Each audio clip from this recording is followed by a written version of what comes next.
ഇടുക്കി ജില്ലയിലും കനത്ത പോളിംഗ് ആണ്. രാഹുൽ വിജയൻ ചേരുന്നു ഇടുക്കിയിൽ നിന്നും. രാഹുൽ, ഇടുക്കി ജില്ലയുടെ ഏതൊക്കെ മേഖലകളിലാണ് വലിയ പോളിംഗ് ശതമാനം, അതോ പൊതുവെ നല്ല പോളിംഗ് ശതമാനമുണ്ടോ?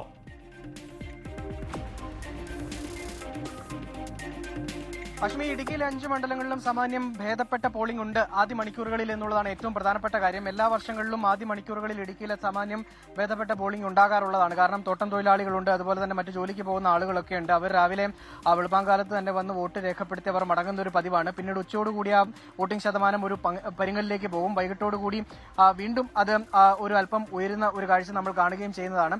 ഇത്തവണയും സമാനമായ രീതിയിൽ തന്നെയാണ്. പക്ഷേ മുൻ വർഷത്തിൽ നിന്ന് വ്യത്യസ്തപ്പെട്ട് ഇത്തവണ കൂടുതൽ പോളിംഗ് ശതമാനം ഉയരും എന്നുള്ളതാണ് പൊതുവിൽ വിലയിരുത്തപ്പെടുന്നത്. നേരത്തെ സൂചിപ്പിച്ച പോലെ തന്നെ SIR ഒരു ശുദ്ധീകരണമൊക്കെ വന്നിരിക്കുന്നത് കൊണ്ട് തന്നെ ഉള്ള ആളുകളുടെ മാത്രമല്ലേ പേരുള്ളൂ. അതുകൊണ്ട് തന്നെ ആ ആളുകളിൽ ഭൂരിഭാഗം ആളുകളും വോട്ട് ചെയ്യാൻ വരാനുള്ള സാധ്യത കൂടുതലാണ്.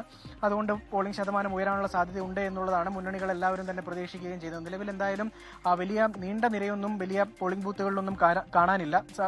അത്യാവശ്യം കുഴപ്പമില്ലാത്ത തിരക്കുണ്ട്, പക്ഷേ വലിയ നീണ്ട നിരയൊന്നും കാണുന്നില്ല. ആളുകൾക്ക് വലിയ ബുദ്ധിമുട്ടൊന്നും അനുഭവപ്പെട്ടതായും ആളുകൾ ആരും പരാതി പറഞ്ഞിട്ടില്ല.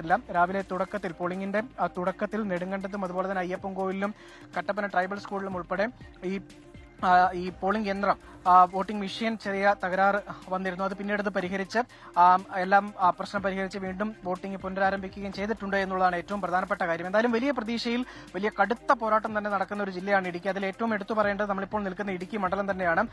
ഈ സംസ്ഥാന രാഷ്ട്രീയത്തിൽ തന്നെ ഏറ്റവും കൂടുതൽ ചർച്ച ചെയ്യപ്പെട്ട ഒരു മണ്ഡലം ഇടുക്കിയാണ്. അത് UDF-ലാണ് എന്നുള്ളതാണ് ഏറ്റവും പ്രധാനപ്പെട്ട കാര്യം. ഇടുക്കി മണ്ഡലം UDF-ൽ കോൺഗ്രസ് ഏറ്റെടുക്കുന്നതുമായി ബന്ധപ്പെട്ടുള്ള ചർച്ചകളൊക്കെ ഒരുപാട് ദിവസം നീണ്ടു നിന്നതാണ്. പിന്നീട് അവിടെ സ്ഥാനാർത്ഥി ആരെ എന്നുള്ള തർക്കവും ചർച്ചയും ഒക്കെ വലിയ കോലാഹലങ്ങൾക്കൊക്കെ വഴിവെച്ചതാണ്. അതുകൊണ്ട് തന്നെ അഭിമാന പോരാട്ടമാണ് LDF-നും UDF-നും ഇടുക്കി മണ്ഡലത്തിൽ നടക്കുന്നത്. അതുകൊണ്ട് തന്നെ ആളുകളുടെ ഒക്കെ ശ്രദ്ധ ഇവിടെയുണ്ട്. ഇവിടുത്തെ പോളിംഗ് ശതമാനം എത്രയാണ് എന്നുള്ളതും കാത്തിരുന്ന് തന്നെ കാണേണ്ടതാണ്. എന്തായാലും സാമാന്യം ഭേദപ്പെട്ട രീതിയിൽ ആളുകൾ വന്ന് പോൾ ചെയ്ത് പോകുന്നുണ്ട്, വോട്ട് ചെയ്ത് മടങ്ങുന്നുണ്ട്.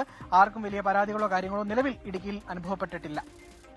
ഓക്കെ, ഇടുക്കിയിലും ഹൈറേഞ്ചിലും ഹൈറേഞ്ചിൽ തണുപ്പാണെന്ന് പറയുമ്പോൾ പോലും മൂന്നാറിലടക്കം അവിടെ തെരഞ്ഞെടുപ്പിന് തണുപ്പായിരുന്നില്ല, കൊടുംചൂടായിരുന്നു. കൊടുംചൂടെന്ന് പറഞ്ഞാൽ അങ്ങേയറ്റത്തെ ഇഞ്ചോടിഞ്ച് അൺപ്രഡിക്റ്റബിൾ രാഷ്ട്രീയ പോരാട്ടം നടന്ന പല മണ്ഡലങ്ങൾ അവിടെ ജില്ലയിലുണ്ട്.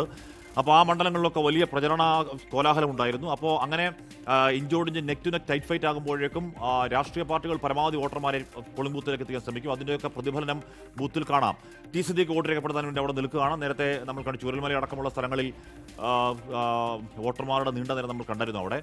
അതിനുമുമ്പ് തദ്ദേശ തെരഞ്ഞെടുപ്പിൽ ഒരു സങ്കടത്തിൻ്റെ വോട്ടിംഗ് ആയിരുന്നു അത് വൈകാരികമായി നമ്മൾ കണ്ടു. കാര്യം വോട്ടർ പട്ടികയിൽ പേരുണ്ട്, പക്ഷേ ആളുകൾ ജീവനോടെ ഇല്ല എന്ന് പറയുന്ന ഒരു സങ്കടക്കാഴ്ച നമ്മൾ തദ്ദേശ തെരഞ്ഞെടുപ്പിൽ കണ്ടിരുന്നു. ഇക്കുറി കുറച്ചുകൂടി ടൈം ഹീൽ എന്ന് പറയുന്ന ഒരു പ്രോസസ്സുണ്ട്. ഈ പറഞ്ഞ ദുരന്തം നടന്നു, ഒരുപാട് വേണ്ടപ്പെട്ടവർ നഷ്ടപ്പെട്ട ഒരു ജനതയെ നമ്മളവിടെ കണ്ടതാണ്. അവിടെ കൂടെ നിന്നവരാണ് നമ്മൾ. അപ്പോൾ അത് കഴിഞ്ഞിട്ട് ഒരു തെരഞ്ഞെടുപ്പ് ഉണ്ടാകുന്നു. അവർ എന്തായാലും ഇക്കുറി ആവേശത്തോടെ വോട്ട് ചെയ്യാൻ വേണ്ടി പോളിംഗ് ബൂത്തിലേക്ക് എത്തുന്ന കാഴ്ച ചൂരൽമലയിലടക്കം കാണുകയും ചെയ്യാം. ടി സിദ്ദീഖ് അവിടെ പോളിംഗ് ബൂത്തിൽ കാത്തു നിന്ന് വോട്ട് രേഖപ്പെടുത്താൻ വേണ്ടി നിൽക്കുകയാണ്.